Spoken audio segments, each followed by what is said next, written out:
Mendekatlah kepala-kepala puak dari kaum Bani Gilead bin Makhir bin Manasye, salah satu dari kaum-kaum keturunan Yusuf, dan berbicara di depan Musa dan pemimpin-pemimpin kepala-kepala suku orang Israel.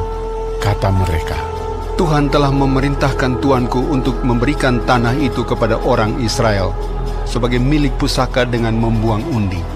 Dan oleh Tuhan telah diperintahkan kepada tuanku untuk memberikan milik pusaka Selafehat, saudara kami, kepada anak-anaknya yang perempuan. Tetapi seandainya mereka kawin dengan salah seorang anak laki-laki dari suku lain di antara orang Israel, maka milik pusaka perempuan itu akan dikurangkan dari milik pusaka bapa-bapa kami dan akan ditambahkan kepada milik pusaka suku yang akan dimasukinya.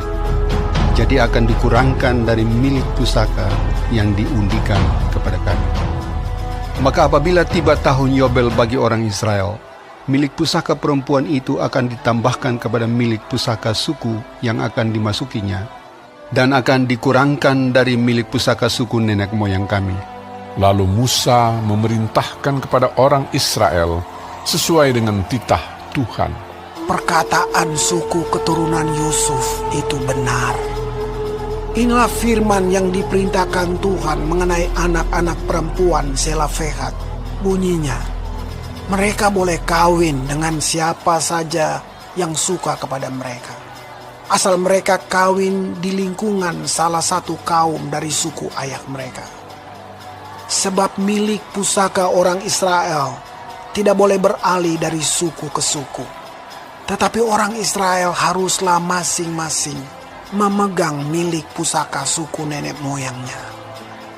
Jadi setiap anak perempuan di antara suku-suku orang Israel yang telah mewarisi milik pusaka haruslah kawin dengan seorang dari salah satu kaum yang termasuk suku ayahnya, supaya setiap orang Israel mewarisi milik pusaka nenek moyangnya.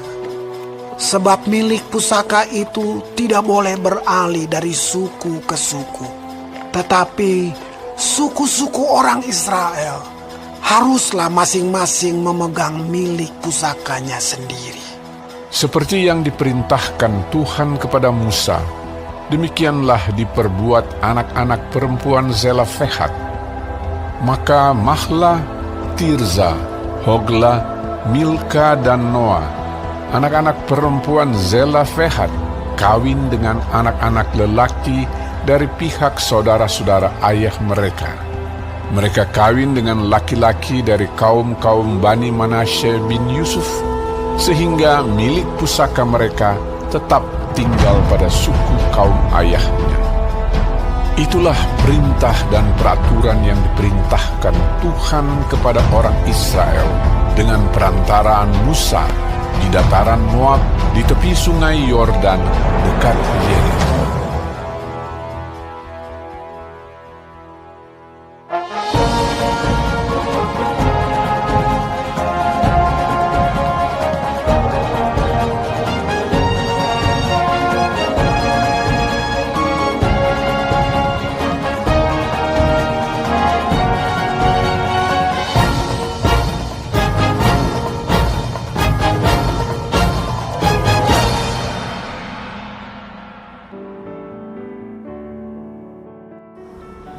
Shalom saudara-saudaraku yang kekasih di dalam Tuhan Yesus Kristus. Puji Tuhan kalau kita masih diberi kesempatan hidup hari ini dan dapat mempelajari firman Tuhan, petunjuk kehidupan. Hari ini dari pasal terakhir kitab Bilangan, yaitu Bilangan 36. Tuhan Yesus memberkati.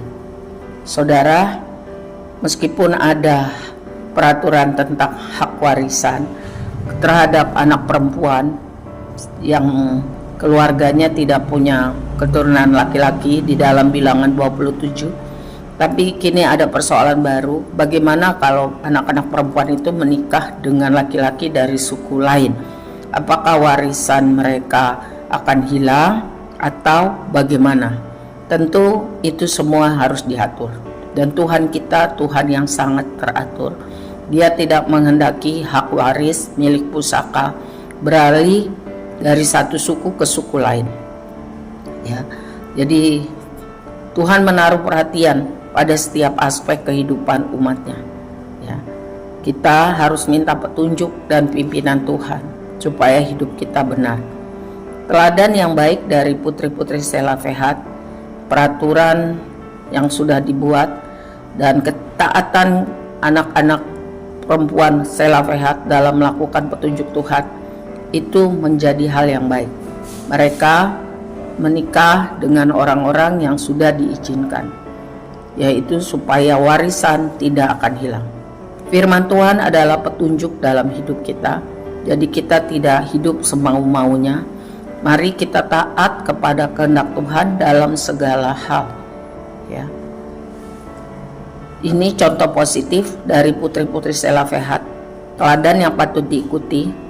Ya, dengan ketaatan seperti ini, penting iman dan ketaatan. Ya.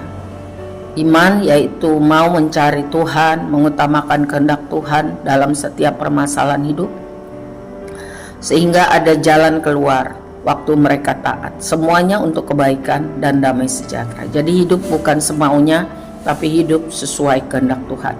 Damai sejahtera Tuhan menolong orang-orang yang mau hidup taat kepada kehendak-Nya. Amin. Tuhan menolong kita semua.